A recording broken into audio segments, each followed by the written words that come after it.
दोस्तों, हजारों सालों से इंसानी सभ्यताओं का इतिहास सीमाओं को खींचने और उन सीमाओं को सुरक्षित करने का रहा है। जब भी दो साम्राज्यों के बीच व्यापार हुआ या युद्ध की आशंकाएं बढ़ी तो इंसानों ने जमीन पर लकीरें खींच दी, ऊंची दीवारें बना दी, कटीली तारें लगा दी ताकि दुश्मन को बाहर ही रखा जा सके और आने जाने वाले सामान पर टैक्स भी वसूला जा सके। इन सीमाओं को तय करने के लिए कभी नदियों का भी सहारा लिया गया तो कभी ऊंचे ऊंचे पहाड़ों की चोटियों को आधार माना गया। ये सीमाएं कभी चीन की महान दीवार जैसी विशाल संरचनाओं के रूप में प्रस्तुत हुई तो अनेकों मिट्टी एवं गारे के बांध भी इनके गवाह बने। लेकिन क्या आपने कभी किसी ऐसी अंतर्राष्ट्रीय सीमा के बारे में सुना है जिसे पत्थरों या ईंटों से नहीं बल्कि पेड़ पौधों की एक अंतहीन हरी भरी बाढ़ से तैयार किया गया हो? आज के वीडियो में हम इतिहास के एक ऐसे ही अविश्वसनीय और अनोखे पन्ने को पलटने जा रहे हैं जहां ब्रिटिश हुकूमत ने पूरे भारत को दो हिस्सों में बांटने के लिए हजारों मील लंबी एक कटीली वनस्पति वाली दीवार खड़ी कर दी थी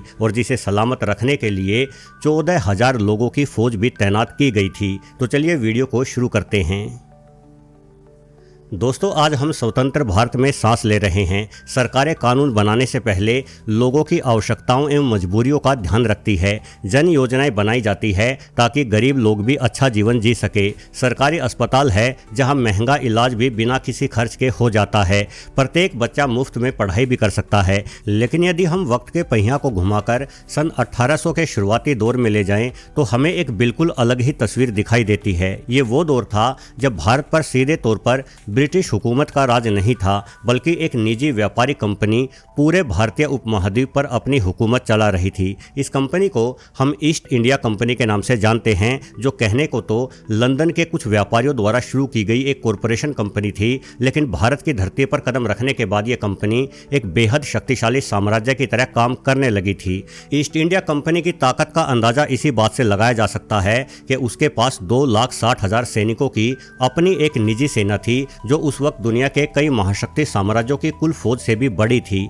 साल 1757 में प्लासी के ऐतिहासिक युद्ध में मिली जीत ने ईस्ट इंडिया कंपनी को एक ऐसा मजबूत आधार दिया जिसके दम पर कंपनी ने धीरे धीरे पूरे भारतीय उपमहाद्वीप को ही अपने नियंत्रण में ले लिया और अगले 100 सालों तक इस व्यापारी कंपनी ने भारत के संसाधनों का ऐसा दोहन किया कि इतिहासकार मानते हैं कि ब्रिटेन ने भारत से करीब 45 लाख करोड़ डॉलर की कुल लूट की। यदि इसे आज भारतीय रुपयों में बदला जाए तो ये लूट 3,700 लाख करोड़ भारतीय रुपयों के बराबर बैठती है। ये रकम इतनी बड़ी है कि आज के ब्रिटेन की कुल सालाना जीडीपी से भी 10 गुना अधिक है। सिर्फ इतना ही नहीं, गोरी चमड़ी वाले लुटेरे अंग्रेज हमारे अनेकों बेशकीमती रत्न और जवाहरात भी उठा ले गए, जैसे कि कोहिनूर हीरा, जिसे आज भी उस दर्जे का हीरा माना जाता है जिसकी कीमत भी तय नहीं की जा सकती। लेकिन इन तमाम महंगी और विलासिता की चीज़ों के बीच एक ऐसी आम और रोजमर्रा की चीज़ भी थी जो उस समय भारत में ईस्ट इंडिया कंपनी के लिए कमाई का सबसे बड़ा जरिया बन चुकी थी, और वो चीज़ थी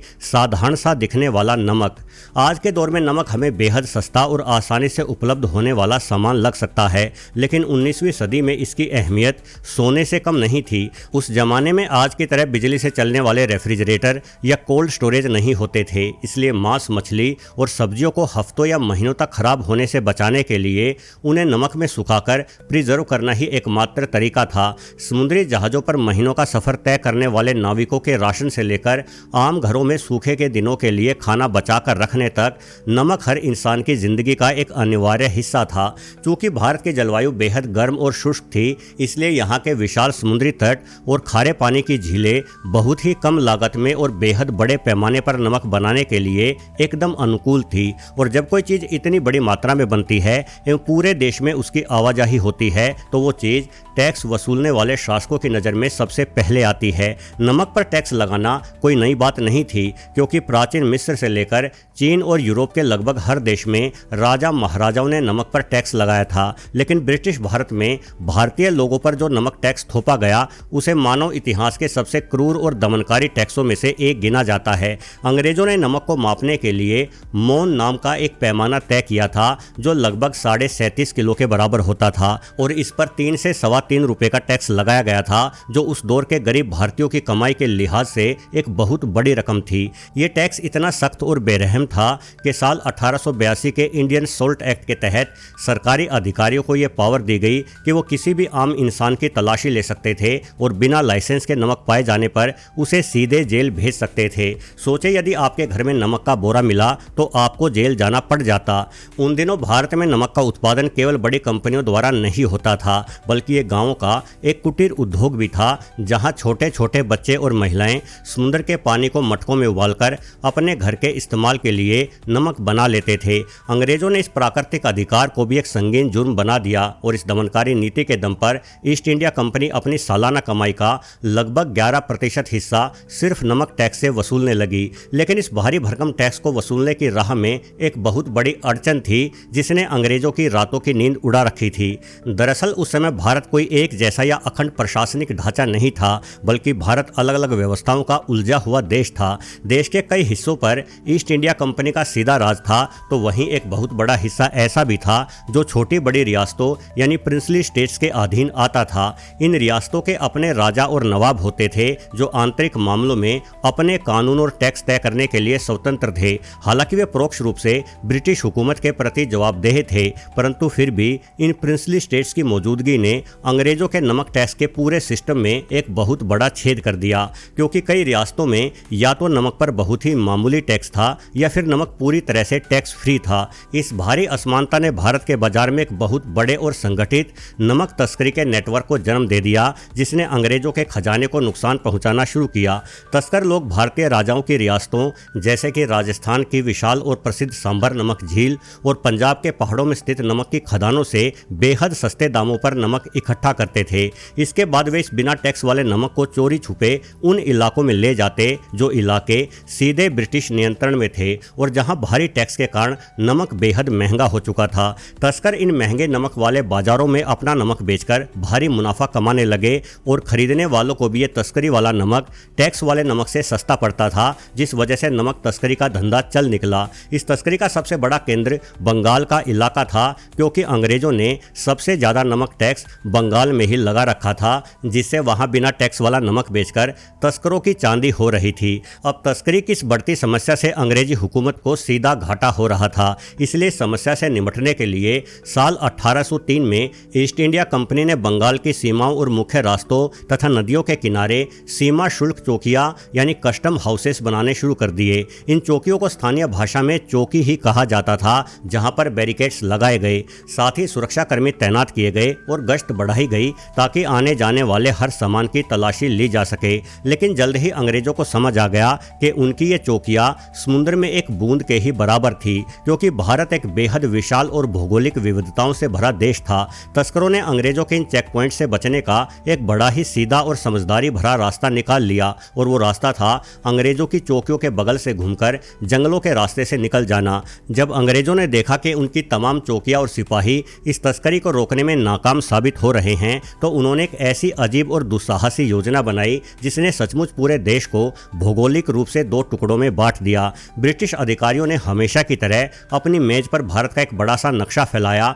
और उस पर पेंसिल से एक लंबी लकीर खींच दी, जो हिमालय की बर्फीली पहाड़ियों से शुरू होकर पूरे मध्य भारत को चीरती हुई बंगाल की खाड़ी तक जाती थी। ये लकीर जानबूझकर उन रियासतों के किनारों को छूते हुए बनाई गई थी जहां नमक का सबसे ज्यादा उत्पादन होता था, ताकि वहां से निकलने वाले नमक को ब्रिटिश इलाके में आने से रोका जा सके। इस पूरी घेराबंदी को इनलैंड कस्टम लाइन यानी आंतरिक सीमा शुल्क रेखा नाम दिया गया, जिसे पार करने वाले हर इंसान के लिए टैक्स चुकाना अनिवार्य कर दिया गया। साल 1820 के दशक में इस लाइन को बनाने का काम बेहद ही बुनियादी स्तर पर शुरू हुआ था, जहां शुरुआती दिनों में कुछ गार्ड पोस्ट और रास्तों में सूखी झाड़ियों को कतार में रखकर एक काम चलाऊ घेरा बनाया गया। साल 1843 आते आते इस पूरी व्यवस्था को और अधिक औपचारिक रूप दिया गया और इसके संचालन के लिए बाकायदा एक अलग विभाग बनाया गया, जिसे इनलैंड कस्टम डिपार्टमेंट कहा गया। लेकिन इसी बीच साल 1857 में भारत की धरती पर एक ऐसा महासंग्राम छिड़ा जिसने ब्रिटिश साम्राज्य की नींव को हिलाकर रख दिया। ईस्ट इंडिया कंपनी की सेना में शामिल भारतीय सिपाहियों और देश के आम लोगों ने कंपनी के दमनकारी शासन और शोषण के खिलाफ एक बहुत बड़ा विद्रोह कर दिया, जिसे इतिहास में 1857 की क्रांति कहा जाता है। इस विशाल जन विद्रोह के बाद भले ही भारत को तुरंत आज़ादी नहीं नहीं मिली, लेकिन इस विद्रोह ने देश के शासन का पूरा ढांचा हमेशा के लिए बदल दिया, क्योंकि ब्रिटिश सरकार ने इस पूरी उथल पुथल के लिए ईस्ट इंडिया कंपनी को जिम्मेदार ठहराया। साल 1858 में ब्रिटिश पार्लियामेंट ने एक कानून पास करके भारत का पूरा शासन सीधे तौर पर ईस्ट इंडिया कंपनी से हटाकर ब्रिटिश क्राउन यानी महारानी के हाथों में सौंप दिया, और इस तरह से ईस्ट इंडिया कंपनी का अंत हुआ तथा ब्रिटिश राज की शुरुआत हुई। इस नए मालिकाना हक के बाद अंग्रेजों ने भारत में कई नई नीतियां लागू की, और उनके सामने जो सबसे बड़ी और पहली चुनौती थी वो थी उनकी पुरानी और खोखली हो चुकी नमक तस्करी रोकने वाली इनलैंड कस्टम लाइन को दुरुस्त करना। ईस्ट इंडिया कंपनी के जमाने में बनाई गई वो सीमा रेखा इतनी कमजोर हो चुकी थी कि उसके जरिए नमक की तस्करी को रोक पाना नामुमकिन साबित हो रहा था। पुरानी सीमा रेखा की सबसे बड़ी कमजोरी ये थी कि उसकी सुरक्षा चौकियों के बीच मीलों लंबा एक घना जंगल और वीरान इलाका था, जहां कोई पहरा नहीं होता था और तस्कर गिरोह आसानी से उन खाली जगहों से निकल जाते थे। ईस्ट इंडिया कंपनी ने जंगली रास्तों को रोकने के लिए जो सूखी झाड़ियां और टहनियां काटी थी वो समय के साथ सड़ चुकी थी, और उनकी हालत इतनी दयनीय थी कि कोई भी उन्हें आसानी से लांघ सकता था। ब्रिटिश हुकूमत के पुराने रेवेन्यू चार्ट साफ बताते हैं कि उस दौर में नमक से होने वाली कमाई लगभग ठहर सी गई थी, क्योंकि तस्करी का बाजार गर्म था। इसलिए तब ब्रिटिश सरकार ने नमक से मिलने वाले टैक्स को दोगुना करने के लिए एक ऐसा अनोखा और अकल्पनीय कदम उठाया जिसकी कल्पना आज के समय कोई भी सोच नहीं सकता, और वो कदम था एक जिंदा पेड़ पौधों की दीवार बनाना। अंग्रेजों ने भारत में होने वाली टैक्स चोरी को रोकने के लिए इतिहास की सबसे बड़ी जीवित हरी बाड़ का निर्माण शुरू करवाया, जिसे बाद के इतिहासकारों ने the great hedge of India का नाम दिया। जब ब्रिटिश क्राउन ने इस व्यवस्था को अपने हाथों में लिया तो उन्होंने सिर्फ सैनिकों की नहीं बल्कि मालियों, मजदूरों और वनस्पति शास्त्रियों की एक पूरी फौज इस काम में लगा दी, ताकि इनलैंड कस्टम लाइन पर एक अंतहीन हरी दीवार उगाई जा सके। ईस्ट इंडिया कंपनी के समय जो सूखी झाड़ियां फेंकी गई थी उनमें से कुछ झाड़ियों ने संयोग से मिट्टी की नमी पाकर जड़ें पकड़ ली थी, और वो भी हरी हो गई थी। इस प्राकृतिक बदलाव ने एक ऐसे ब्रिटिश अधिकारी का ध्यान अपनी ओर खींचा जो स्वभाव से एक बेहद जुनूनी वनस्पति शास्त्री भी थे, और जिनका नाम था एलन ऑक्टेवियन ह्यूम। ये ह्यूम वही व्यक्ति थे जिन्होंने आगे चलकर इंडियन नेशनल कांग्रेस नामक पार्टी बनाई, और जो पार्टी आज तक भी कायम है। ह्यूम उस समय इंग्लैंड कस्टम के कमिश्नर थे, और उन्होंने सोचा कि अगर इस कतार में उग आई झाड़ियों को विकसित करके एक घनी और कटीली जीवित दीवार में बदल दिया जाए तो वो दीवार तस्करी को रोकने का सबसे परमानेंट और बेहतरीन इलाज होगा। ह्यूम ने अपनी इस योजना को ग्राउंड लेवल पर लागू करने के लिए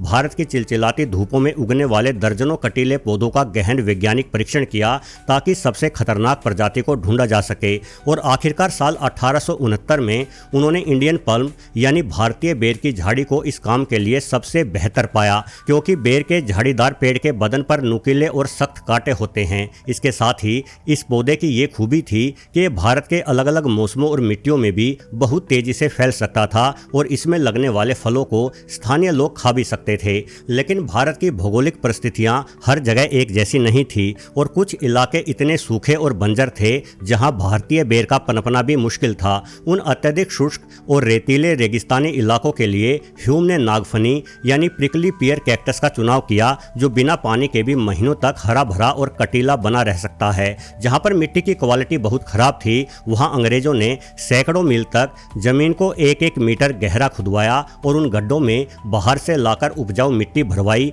ताकि पेड़ पौधे तेजी से बढ़ सके। वहीं जिन इलाकों में मानसून के दौरान बाढ़ आने का खतरा रहता था, वहां इंसानी मेहनत से ऊंचे ऊंचे मिट्टी के बांध बनाए गए, और उन बांधों के ऊपर नागफनी या बेरी के पौधों को रोपा गया, ताकि वो पानी में डूबकर सड़ न जाए। सूखे इलाकों में इस विशाल बाढ़ के समानांतर लंबी लंबी खाइयां खोदी गई, ताकि बारिश के पानी को रोका जा सके और जरूरत पड़ने पर पौधों को कुशलता से पानी भी दिया जा सके। ये कहना बिल्कुल भी अतिशयोक्ति नहीं होगा कि the great hedge of India का निर्माण मानव इतिहास के सबसे बड़े और सबसे जटिल मेगा प्रोजेक्ट्स में से एक था। सिर्फ साल 1869 के दौरान ही इस बाढ़ को बनाने के लिए 20 लाख क्यूबिक फीट मिट्टी खोदी गई, और पूरे देश से 1.5 लाख टन से ज्यादा कटीली झाड़ियों को ढोकर इस लाइन पर लगाया गया। पहाड़ों, मैदानों, नदियों और तपते हुए रेगिस्तानों के बीच हजारों मालियों और मजदूरों ने दिन रात हाड़ तोड़ मेहनत की, ताकि इस अनोखी दीवार को जीवंत बनाया जा सके। इस बेमिसाल और थका देने वाली मेहनत का नतीजा ये हुआ कि कुछ ही सालों में भारत की छाती पर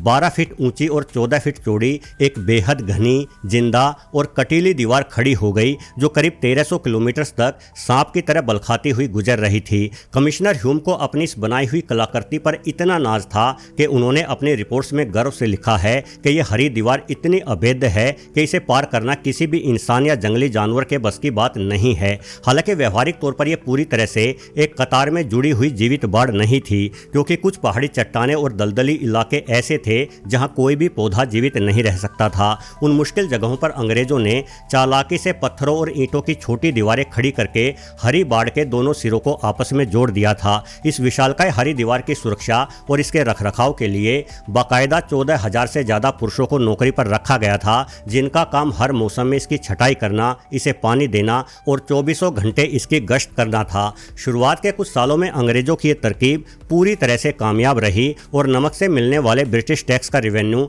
अचानक आसमान छूने लगा, क्योंकि तस्करी के सारे मुख्य रास्ते बंद हो चुके थे। लेकिन तस्कर भी अपनी जिद के पक्के थे और उन्होंने इस कटीली बाढ़ का मुकाबला करने के लिए नए नए और हैरान करने वाले जुगाड़ तलाशने शुरू कर दिए। तस्करी के गिरोह अब रात के सन्नाटे में इस 12 फीट ऊंची बाढ़ के पास आते और नमक से भरी बोरियों को पूरी ताकत से बाढ़ के उस पार फेंक देते, जहां उनका दूसरा साथी उसे उठाने के लिए तैयार खड़ा रहता था। कुछ और ज्यादा दुस्साहसी तस्करों ने तो इस हरी दीवार को तोड़ने के लिए सीधे प्रकृति का ही सहारा लिया और वो नमक की बोरियों से लदे ऊंटों और भारी भरकम बैलों के झुंड को सीधे उन घनी झाड़ियों के अंदर हाँक देते थे, ताकि वो जानवर उस दीवार को कुचलते हुए रास्ता बना सके। वैसे भी दुनिया के इतिहास में बर्लिन की दीवार से लेकर चीन की महान दीवार तक इंसानों ने खुद को सुरक्षित करने के लिए जितनी भी दीवारें बनाई हैं, वे चाहे कितनी भी ऊंची और मजबूत क्यों ना हो, समय के साथ कभी न कभी वो सब कमजोर अवश्य पड़ी हैं। अंग्रेजों की महान जिंदा कटीली हरी दीवार भी इस अखंड नियम से अछूती नहीं रह सकी,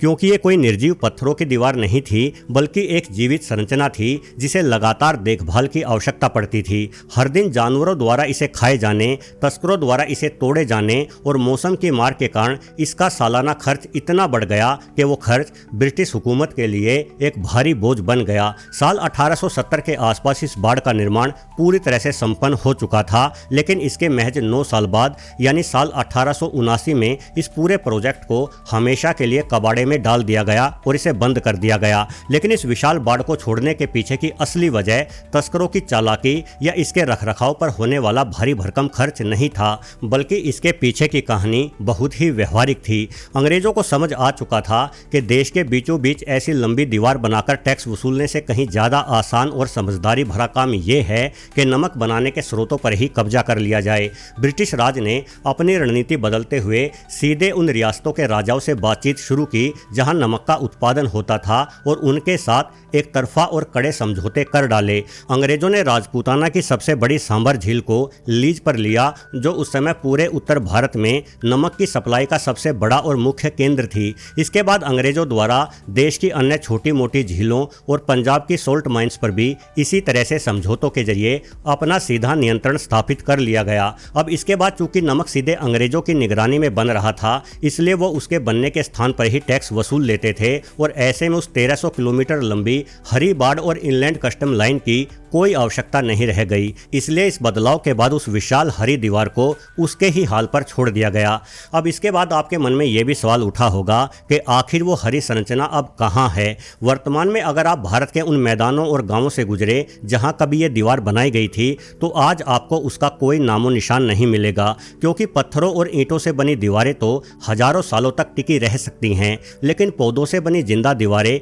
इंसानी देखभाल के बिना ज्यादा दिनों तक जिंदा नहीं रह सकती। सरकारी संरक्षण खत्म होने के कुछ ही दशकों में इस बाढ़ को जंगली जानवरों ने चर डाला। पानी न मिलने से इसके पौधे सूख गए और सबसे विशेष बात, आसपास के स्थानीय ग्रामीणों ने दीवार की कटीली लकड़ियों को काटकर अपने चूल्हे में जला डाला, क्योंकि पहले आज की तरह रसोई गैस वाले चूल्हे नहीं होते थे, इसलिए लकड़ियां ही खाना पकाने का प्रमुख साधन थी। बची खुची झाड़ियां समय के साथ इतनी घनी और बेतरतीब हो गई कि वे आसपास के सामान्य जंगलों का हिस्सा बन गई और आज कोई भी देखकर ये नहीं बता सकता कि आम झाड़ी कहां खत्म होती है और इतिहास की वो महान हरी दीवार कहां से शुरू होती है। वीडियो देखने के लिए आपका बहुत बहुत धन्यवाद।